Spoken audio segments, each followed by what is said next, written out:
للہ الذی کان بعبادہ خبیرا بصیرا تبارک الذی جعل فی السماء بروجا وجعل فیہا سراجا وقمرا منیرا والصلاة والسلام علی رسولہ الذی ارسل بالحق بشیرا ونذیرا وداعیا الی اللہ باذنہ وسراجا منیرا وعلی آلہ وصحبہ وسلم تسلیما کثیرا فاعوذ باللہ من الشیطان الرجیم بسم اللہ الرحمن الرحیم وَكَأَيٍّ مِّن نَّبِيٍّ قَاتَلَ مَعَهُ رِبِّيُّونَ كَثِيرٌ فَمَا وَهَنُوا لِمَا أَصَابَهُمْ فِي سَبِيلِ اللَّهِ وَمَا ضَعُفُوا وَمَا اسْتَكَانُوا وَاللَّهُ يُحِبُّ الصَّابِرِينَ صدق اللہ العظیم۔ رب اشرح لی صدری ویسر لی امری واحلل عقدۃ من لسانی یفقہوا قولی۔ محترم ڈاکٹر سعد بلگامی صاحب، امیر حلقہ جماعت اسلامی ہند کرناٹکا، جناب لبیش شافعی صاحب، صدر سولیڈریٹی یوتھ موومنٹ کرناٹکا، مولانا احمد سراج صاحب، اسٹیج پر تشریف فرما دیگر ذمہ داران اور مہمانان گرامی، اور سولیڈریٹی یوتھ موومنٹ کرناٹکا کی دعوت پر کرناٹک کے مختلف علاقوں سے تشریف لائے جواں عزم، بلند حوصلہ، شاہین صفت نوجوانوں، یہ کرناٹک کی تاریخ کا ایک بڑا اہم، بڑا تاریخ ساز موقع ہے کہ پوری ریاست سے یہاں نوجوان جمع ہیں، اور ایک ایسے وقت جبکہ ہمارے ملک میں اور آپ کی ریاست میں بھی ظلم و ناانصافی کی، نفرت کی، تفریق کی، استحصال کی، ان سب چیزوں کی تاریکیاں بہت گہری ہو چکی ہیں۔ آج عیدگاہ قدوس صاحب کے گراؤنڈ پر امید کی ایک نئی کرن پھوٹ رہی ہے۔ میں مبارکباد دیتا ہوں آپ سب کو اور دعا کرتا ہوں کہ یہ کرن بہت جلد ایک چمکتے دمکتے آفتاب کا روپ اختیار کرے، اس کی روشنی پوری ریاست میں، پورے ملک میں پھیلے، اور ظلم و زیادتی کے، ناانصافی کے، بد اخلاقی کے اندھیرے چھٹنے لگیں۔ میں سمجھتا ہوں کہ یہ کانفرنس اور اس میں آپ سب کی بڑی تعداد میں موجودگی، ہمارے نوجوانوں کی بڑی تعداد میں موجودگی، یہ ملت اسلامیہ کے نوجوانوں کی طرف سے ایک طاقتور اعلان ہے، ایک پاورفل ڈکلیریشن ہے۔ یہ ڈکلیریشن ہے اس بات کا کہ ہم اپنے اصولوں پر پہاڑ کی استقامت کے ساتھ انشاءاللہ قائم رہیں گے۔ ہم حالات کا مردانہ وار مقابلہ کریں گے، ہم جھکیں گے نہیں، ہم ڈریں گے نہیں۔ اللہ تبارک و تعالیٰ نے جس مقصد اور جس مشن کے ساتھ ہم کو بھیجا ہے، اس مشن کی تکمیل ہم زندگی کی آخری سانس تک کرتے رہیں گے۔ یہ کانفرنس اس بات کا اعلان ہے کہ سنگ گراں ہے راہ میں حائل تو کیا، سنگ گراں ہے راہ میں حائل تو کیا ہوا، منزل چھپی ہوئی تو میرے حوصلوں میں ہے۔ تو منزل آپ کے حوصلوں میں چھپی ہوئی ہے، اور یہی آپ کا اعلان ہے، یہی آپ کا ڈکلیریشن ہے۔ کانفرنس کا مرکزی موضوع ہوپ، ڈگنیٹی، ریزیلنس، اس کے مختلف پہلوؤں پر صبح سے بہت سی اہم تقریریں آپ نے سماعت فرمائیں۔ ان تقریروں میں آپ کے اندر، ان تقریروں کے ذریعے حوصلہ بھی پیدا کیا گیا، اعتماد اور یقین بھی پیدا کیا گیا اور راستہ بھی دکھایا گیا کہ موجودہ حالات میں نوجوانوں کے لیے کرنے کے کیا کام ہیں، ان کے لیے لاہ عمل کیا ہے، ان کے لیے راستہ کیا ہے جس کے ذریعے وہ منزل تک پہنچ سکتے ہیں۔ عزیز نوجوانوں، ہوپ، امید، اس کو آپ نے اپنے تھیم کا پہلا گویا ٹائٹل، پہلا لفظ جو تھیم میں استعمال کیا ہے، ہوپ، امید۔ میں اس سے آگے بڑھ کر کہتا ہوں کہ امید نہیں، یقین پیدا کیجئے۔ ہر طرح کے حالات میں امید اور یقین، یہی اہل اسلام کا شیوا ہے۔ اسلام کے ماننے والے وہ کسی طرح کے حالات میں نہ کبھی ڈر کے شکار ہوتے ہیں اور نہ مایوسی کے شکار ہوتے ہیں۔ ابھی آپ کے صدر صاحب نے بھی یہی پیغام دیا کہ ڈر، خوف، مایوسی یہ اس ایمان کے منافی ہے جس کی وجہ سے میں اور آپ مسلمان ہیں۔ یہ ہمارے عقیدے سے ٹکراتا ہے، یہ ہمارے فیتھ سے، یہ ہمارے ایمان سے ٹکراتا ہے۔ مسلمان کچھ بھی ہو سکتا ہے لیکن مایوس نہیں ہو سکتا، ڈرپک نہیں ہو سکتا، وہ کسی بھی قسم کے خوف کا، ڈر کا شکار نہیں ہو سکتا۔ انما ذالکم الشیطان یخوف اولیاء، اللہ تعالیٰ قرآن مجید میں واضح کرتا ہے کہ یہ شیطان ہے جو اپنے دوستوں کا ڈر تمہارے اندر پیدا کرتا ہے۔ فلا تخافوہم وخافونی ان کنتم مؤمنین، ان سے مت ڈرو، مجھ سے ڈرو اگر تم اہل ایمان ہو۔ تو محترم دوستو، اس وقت ان حالات میں ہمیں یہ یقین پیدا کرنے کی ضرورت ہے اپنے اندر بھی اور ملت کے عام نوجوانوں کے اندر بھی، کہ جو چیلنج ہم کو درپیش ہیں، جس طرح کے حالات کا امت مسلمہ کو سامنا ہے، یہ حالات کوئی نئے حالات نہیں ہیں۔ امت کی تاریخ اس طرح کے حالات سے بھری پڑی ہے۔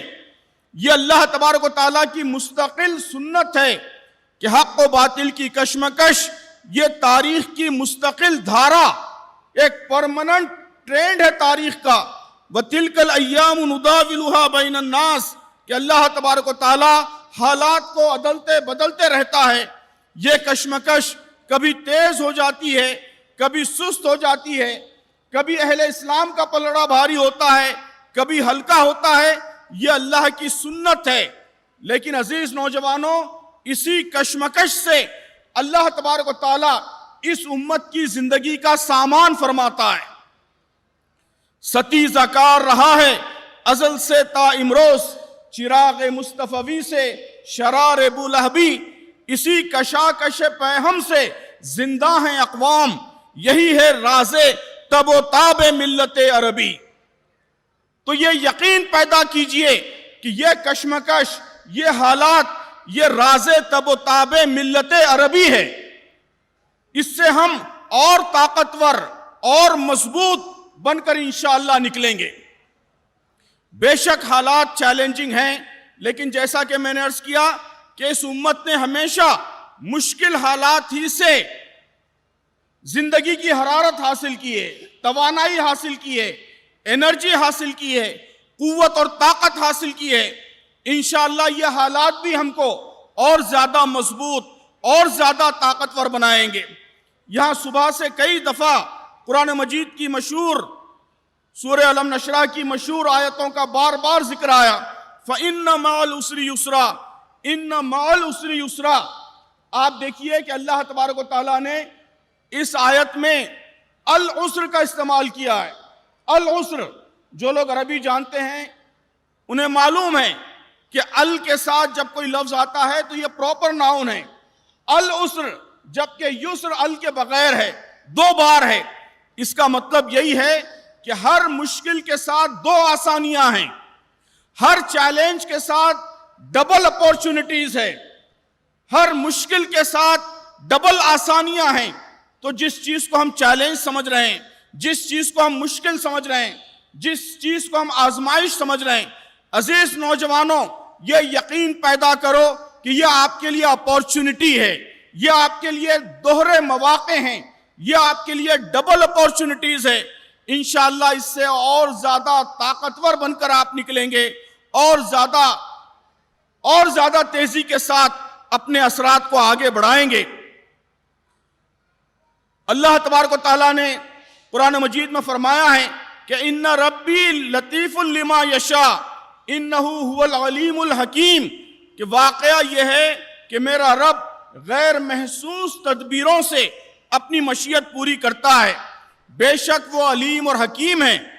تو ہم نہیں جانتے کہ ان مشکلات اور ان چیلنجوں کے پیچھے اللہ تبارک و تعالیٰ کی کیا مشیت ہے۔ ابھی آپ کے صدر صاحب نے سیدنا یوسف علیہ السلام کا ذکر کیا، یہ آیت جو میں نے پڑھی یہ بھی سورہ یوسف کی آیت ہے کہ جب یوسف علیہ السلام مصر کے تاج و تخت پر جلوہ افروز ہوئے تو اس موقع پر انہوں نے یہ بات کہی کہ بے شک میرا رب غیر محسوس تدبیروں سے اپنی مشیت پوری کرتا ہے۔ آپ ذرا غور کیجئے کہ جب یوسف علیہ السلام کو ایک کم عمر بچے کو کنعان کے صحرا میں ایک اندھے کنویں میں ان کے بھائی ڈھکیل کر چلے گئے، اس سے بڑھ کر مایوسی کی بات اور کیا ہو سکتی؟ گویا یہ ہر طرح کی امید کا خاتمہ تھا ایک عام آدمی کے لیے۔ کوئی راستہ بچا نہیں تھا کہ ایک اندھا صحرا جس میں دور دور تک کسی انسان کا نام و نشان نہیں ہے، اس کے کنویں میں لوگ ڈھکیل کر چلے گئے۔ آپ بتائیے اس سے بڑھ کر مایوسی کی بات کیا ہو سکتی ہے؟ لیکن سیدنا یوسف علیہ السلام کے لیے اللہ تعالیٰ نے کنعان کے اس اندھے کنویں کو مصر کے تاج و تخت کی پہلی سیڑھی بنایا، اور اس کے بعد مصر کی جیل کی طویل قید اس کو مصر کے تاج و تخت کا دوسرا زینہ، دوسری سیڑھی بنایا۔ ان ربی لطیف لما یشاء انہ هو العلیم الحکیم، کہ میرا رب غیر محسوس تدبیروں سے اپنی مشیت پوری کرتا ہے، بے شک وہ علیم اور حکیم ہے۔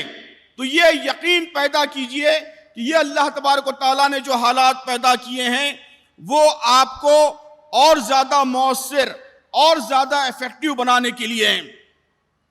آپ نے ایک عنوان رکھا ہے ریزیلنس۔ ریزیلنس کا کیا مطلب ہے؟ ریزیلنس کا مطلب یہ ہے کہ آپ اسپرنگ کو جب زور سے دباتے ہیں، اسپرنگ کو جب زور سے دباتے ہیں تو وہ اور قوت سے باؤنس بیک کرتا ہے۔ تو لوگ کہتے ہیں کہ یہی ریزیلنس ہے، یہی ریزیلنس ہے۔ ریزیلنس یہ ہے کہ مشکلات اور چیلنجز یہ آپ کے حوصلوں کو پست نہ کریں، آپ کی ہمتیں نہ توڑیں، آپ کو مایوسی کا شکار نہ بنائیں، اور آپ کو معطلی کا، خاموشی کا، خاموش منتظر رہنے کی کیفیت کا، اس کا بھی شکار نہ بنائیں، بلکہ سخت حالات آپ کو اور مضبوط بنائیں اور طاقتور بنائیں۔ اسپرنگ کی طرح آپ باؤنس بیک کریں، اسپرنگ کی طرح آپ باؤنس بیک کریں، یہی ریزیلنس ہے۔ تندیے باد مخالف سے نہ گھبرا اے عقاب، یہ تو چلتی ہے تجھے اونچا اڑانے کے لیے۔ تو یہ یقین آپ نے اندر پیدا کیجئے کہ یہ ہوا، یہ آندھی، یہ آپ کو اونچا اڑانے کے لیے چل رہی ہے۔ اب اس کے لیے کرنا کیا ہے؟ ہم کیسے ان حالات کو اپنے لیے سازگار بنا سکتے ہیں؟ کیسے اور زیادہ طاقتور اور مؤثر اور ایفیکٹو بن کر نکل سکتے ہیں؟ میں سمجھتا ہوں کہ اس موضوع پر بھی بہت سی باتیں صبح سے آئی ہیں۔ ابھی ہمارے بزرگ مولانا احمد سراج صاحب نے استقامت کے موضوع پر بہت ہی شاندار مثالیں ہماری تاریخ سے پیش کی ہیں۔ میں نے قرآن مجید کی جس آیت کی تلاوت ابھی اپنی گفتگو کے آغاز میں کی ہے، اس میں اللہ تبارک و تعالیٰ نے اپنے جلیل القدر انبیاء کے حوالے سے بھی یہی بات کہی ہے۔ انبیاء کے حوالے سے اللہ تعالیٰ فرماتا ہے کہ ان پر مصیبتیں آئیں لیکن فما وہنوا لما اصابہم فی سبیل اللہ، کہ اللہ کی راہ میں ان پر جو مصیبتیں پڑیں ان پر وہ پست ہمت نہیں ہوئے، وما ضعفوا وما استکانوا، اور نہ کمزوری دکھائی اور نہ دشمن کے سامنے سرنگوں ہوئے۔ اللہ تبارک و تعالیٰ صبر و تحمل رکھنے والے ایسے ہی ثابت قدموں سے محبت کرتا ہے۔ سورہ کہف کا کئی دفعہ ذکر آیا آج صبح سے۔ آپ دیکھیے کہ قرآن مجید میں نوجوانوں کا ذکر، لفظ نوجوان یہ پورے قرآن میں صرف 2 دفعہ آیا ہے، 2 دفعہ۔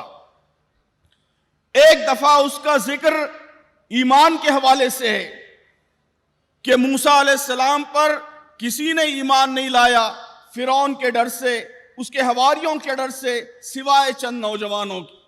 اور دوسرا ذکر اسی صورت میں سورہ کہف میں استقامت کے حوالے سے آیا، نحن نقص علیک نبأہم بالحق انہم فتیۃ آمنوا بربہم وزدناہم ہدی وربطنا علی قلوبہم اذ قاموا فقالوا ربنا رب السماوات والارض۔ ہم ان کا اصل قصہ تمہیں سناتے ہیں۔ وہ چند نوجوان تھے جو اپنے رب پر ایمان لے آئے تھے، ہم نے ان کو ہدایت میں ترقی بخشی تھی، ہم نے ان کے دل اس وقت مضبوط کر دیے جب وہ اٹھے اور انہوں نے اعلان کر دیا کہ ہمارا رب تو بس وہی ہے جو آسمانوں اور زمین کا رب ہے، ہم اسے چھوڑ کر کسی دوسرے معبود کو نہ پکاریں گے، اگر ہم ایسا کریں گے تو بالکل بیجا بات کریں گے۔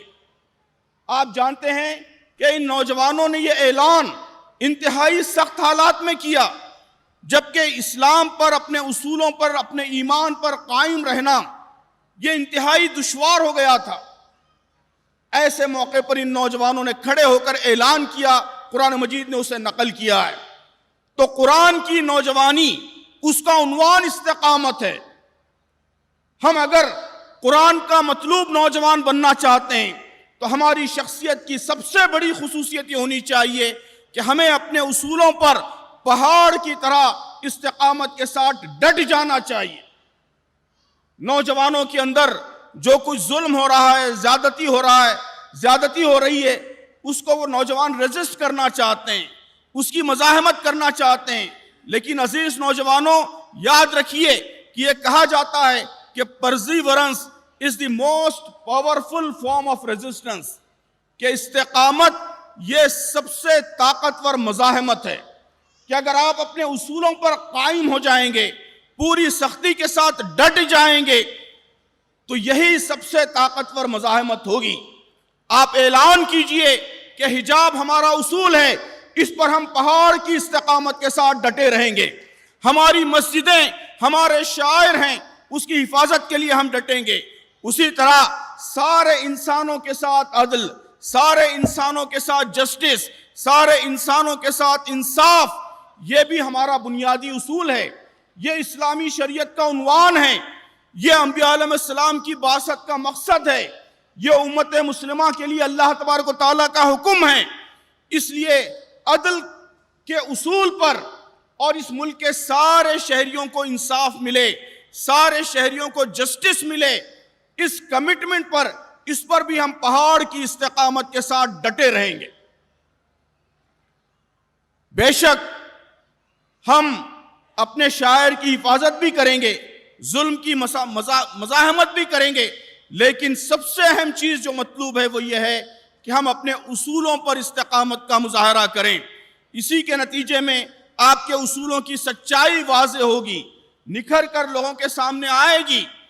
اسی کے نتیجے میں جو لوگ ان اصولوں کی مخالفت کر رہے ہیں ان کی مزاحمت ہوگی، اسی کے نتیجے میں آپ کی طاقت بڑھے گی، اسی کے نتیجے میں آپ کا اثر بڑھے گا، اسی کے نتیجے میں آپ کے اصول سماج میں مقبول ہوتے چلے جائیں گے، لوگوں کے اندر قبولیت حاصل کرتے جائیں گے۔ تو عزیز نوجوانوں، سب سے اہم چیز جو آج کے حالات میں مطلوب ہے وہ اپنے اصولوں پر، دین پر، ایمان پر، اپنے مقصد پر، اپنے مشن پر، ان سب چیزوں پر استقامت ہے، اس پر ڈٹ جانا ہے، اس پر مضبوطی کے ساتھ ٹھہرے رہنا ہے۔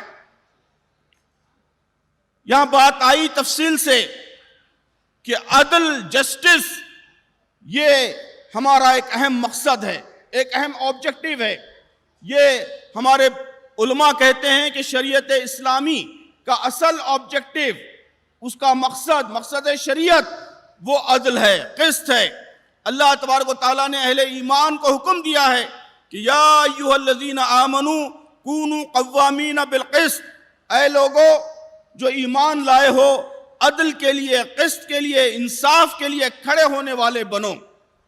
تو ہم مسلم نوجوان، مسلمان یہ ملک کے تمام انسانوں کے لیے انصاف چاہتے ہیں، عدل چاہتے ہیں، صرف مسلمانوں کے لیے نہیں، اس ملک کے ہر شہری کے لیے عدل چاہتے ہیں، اس ملک کے ہر شہری کی نجات چاہتے ہیں، اس ملک کے ہر شہری کی کامیابی چاہتے ہیں۔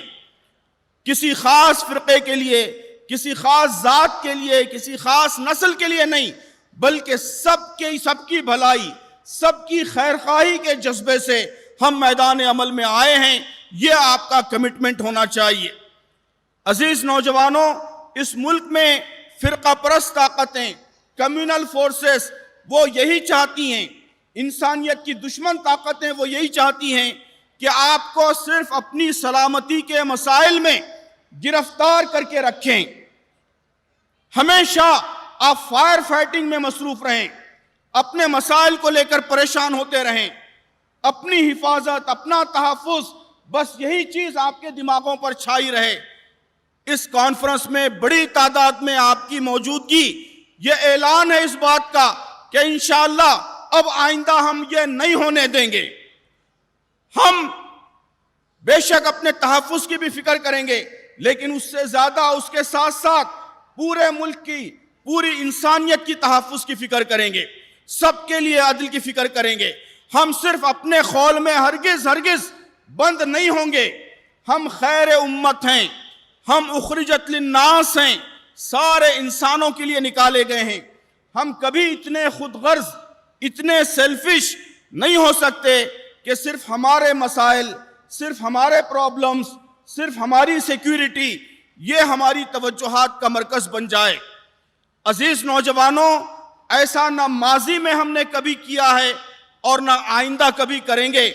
ہم اس ملک کو تباہی کے راستے پر جانے نہیں دیں گے۔ ہم رحمان و رحیم پروردگار کے بندے ہیں، ہم دین رحمت کے ماننے والے ہیں، ہم رحمت للعالمین صلی اللہ علیہ وسلم کے امتی ہیں۔ اس ملک کے لیے، یہاں کے انسانوں کے لیے ہم کل بھی رحمت تھے، آج بھی رحمت ہیں اور کل بھی رحمت رہیں گے انشاءاللہ۔ ہم قربانیوں کا نذرانہ دے کر اس ملک کو، یہاں کے تمام انسانوں کو بچائیں گے، ان سے سچی خیرخواہی، یہی ہمارا مقصد ہے، یہی ہمارا نصب العین ہے۔ ہم ہدایت کی روشنی سے انہیں منور کریں گے، انہیں سیدھا راستہ دکھائیں گے، کامیابی کا، بھلائی کا، اس دنیا میں کامیابی کا، آخرت میں کامیابی کا راستہ ہم دکھائیں گے۔ اس ملک کا، کرناٹک کا ہر مسئلہ انشاءاللہ ہمارے دم سے حل ہوگا۔ ہم اس ملک کے لیے، یہاں کے انسانوں کے لیے ایسڈ بن کر ابھریں گے۔ عزیز نوجوانوں، یہ آزمائشوں کی بھٹی اسی لیے دہکائی گئی ہے کہ آپ کندن بن کر نکلیں اور اپنا یہ کردار ادا کریں۔ اس کے لیے کرنا کیا ہے؟ میں دو کاموں کی طرف جن کی طرف ہمیشہ اپنے نوجوانوں کو متوجہ کرتا ہوں، ان دو کاموں کی طرف متوجہ کرتے ہوئے اپنی بات ختم کروں گا۔ عزیز نوجوانوں، سب سے پہلا کام یہ کہ آپ یہاں سے جانے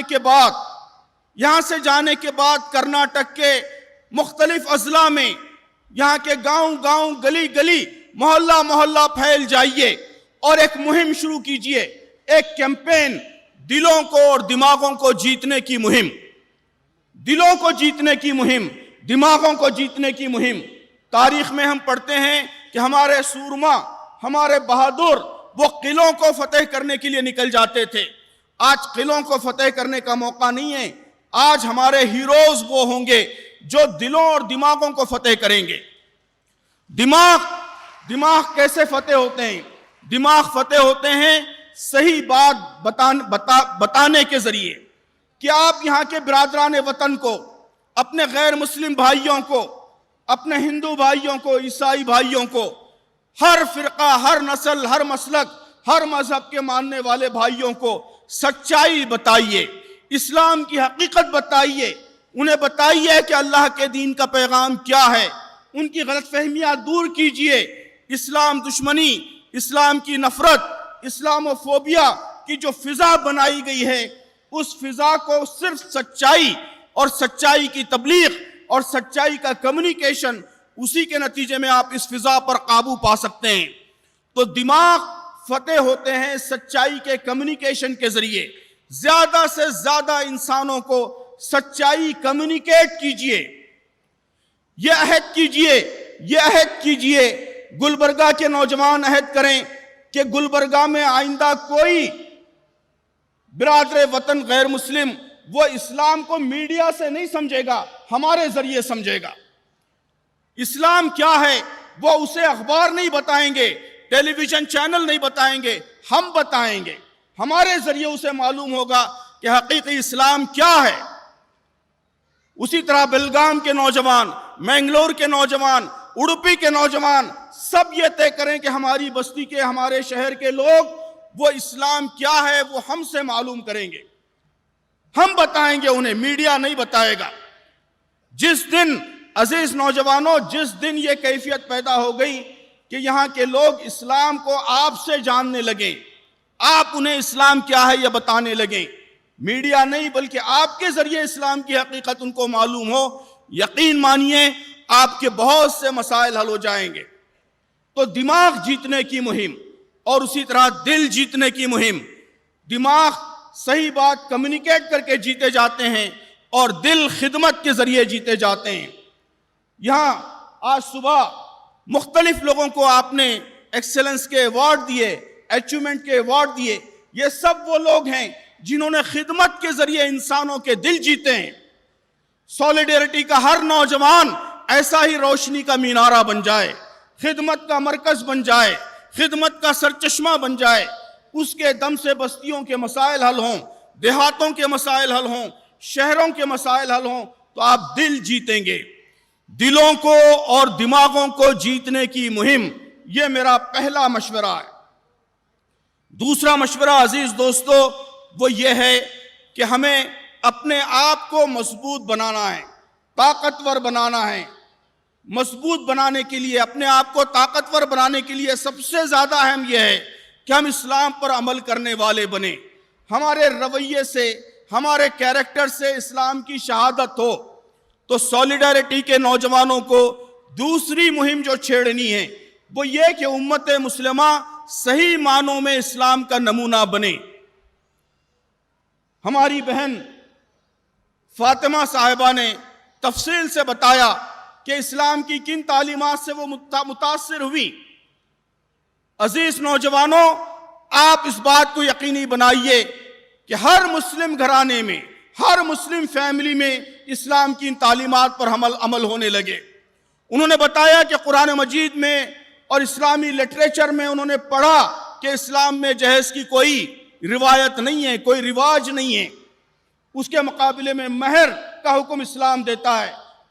آپ ذرا غور کیجئے کہ اگر صحیح معنوں میں ہمارے معاشرے سے جہیز کا رواج ختم ہو جائے، صحیح معنوں میں مسلم معاشرے میں یہ ایک عام مسلم خاندان کی یہ تصویر بن جائے کہ یہاں ہرگز جہیز نہیں لیا جاتا، تو یہ اسلام کی کتنی بڑی طاقت ہوگی، کتنی بڑی کشش ہوگی. تو ہمارے خاندان، ہماری خواتین، ہمارے بچے، ہمارے نوجوان یہ سب اسلام پر عمل کرنے والے بنے. یہ دوسری مہم ہمیں چھیڑنی ہے. اور اسلام پر عمل کے ساتھ ساتھ تعلیم میں ہم آگے بڑھیں، معیشت میں آگے بڑھیں، صلاحیتیں پیدا کریں. اسی کے ذریعے آپ کو طاقت ملے گی، قوت ملے گی، اثر ملے گا. جو ولنریبلٹی ہے، جو کمزوری ہے، جس کی وجہ سے ظلم آسان ہو گیا ہے، وہ ولنریبلٹی ختم ہوگی. تو مجھے اس موقع پر یہی دو گزارشات آپ کے سامنے کرنی ہے. پہلی گزارش یہ کہ دلوں کو، دماغوں کو جیتنے کی مہم چھیڑیے. کیا آپ سب یہ مہم چھیڑیں گے؟ کیا گلبرگہ میں، بیجاپور میں، بیدر میں، مینگلور میں، اڈوپی میں، ہاسن میں، شیموگا میں ہر جگہ دلوں اور دماغوں کو جیتنے کی طاقتور مہم کل سے یعنی 19 دسمبر سے شروع ہو جائے گی؟ یہ پہلی گزارش. دوسری گزارش، اپنے آپ کو اونچا اٹھائیے، پوری امت کو اونچا اٹھائیے. اسلامی اخلاق کے اعتبار سے، تعلیم، معیشت کے اعتبار سے اس کی مہم چھیڑیے. کیا یہ مہم بھی آپ چھیڑیں گے؟ اگر یہ دو مہمات یہاں سے شروع ہو گئی کل، تو انشاءاللہ سولیڈیرٹی کی یہ کانفرنس 18 دسمبر کا آج کا یہ دن، یہ کرناٹک کی تاریخ کا ایک تاریخی دن ہوگا، ایک ہسٹوریکل ڈے ہوگا. یہاں سے ایک نئی تاریخ کا انشاءاللہ آغاز ہوگا. میں اللہ تعالیٰ سے دعا کرتا ہوں کہ آپ کو ہماری ان امیدوں پر پورا اتارے، آپ سے بیش از بیش کام لے اور سولیڈارٹی یوتھ موومنٹ کرناٹک میں ایک نئی تاریخ رقم کرے، یہاں کے منظرنامے کو بدلے اور یہاں ہدایت کی روشنی سے اس پورے علاقے کو منور کرے. آمین. وآخر دعوانا ان الحمدللہ رب العالمین.